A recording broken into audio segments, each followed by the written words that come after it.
શું લાગે છે આ પિતૃપક્ષમાં, આ શ્રાદ્ધમાં કાગવાસ થવાથી, ગાયને ને શ્વાનને ખવડાવવાથી તમારા પિતૃઓ ખુશ થાય છે?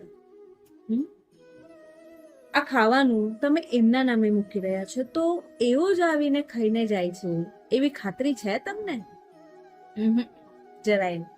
કેમ કે મર્યા પછી તો એ જીવને પોતાને નથી ખબર હોતી કે કયા દેહમાં જન્મ લેવાનો છે. અને એટલા માટે જ તમારા પ્રિયજનો, તમારા વડીલો જ્યારે હયાત હોય ને ત્યારે જ એમને એમનું ભાવતું ભોજન બનાવીને ખવડાવો, એમની સેવા કરો, એમની સાથે સારો એવો સમય વ્યતીત કરો. કેમ કે સમયનો કોઈ જ ભરોસો નથી.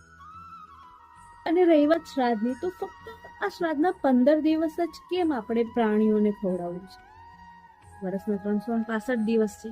શું બીજા દિવસોમાં એમને ભૂખ નહીં લાગતી હોય? લાગે જ નહીં. ફક્ત 15 દિવસ જ નહીં. કોશિશ કરો કે તમારી જેટલી કેપેસિટી હોય એટલું તમે આ પ્રાણીઓ ખવડાવો. કેમ કે એ પ્રાણીઓ આપણા ભરોસે છે. હે ને?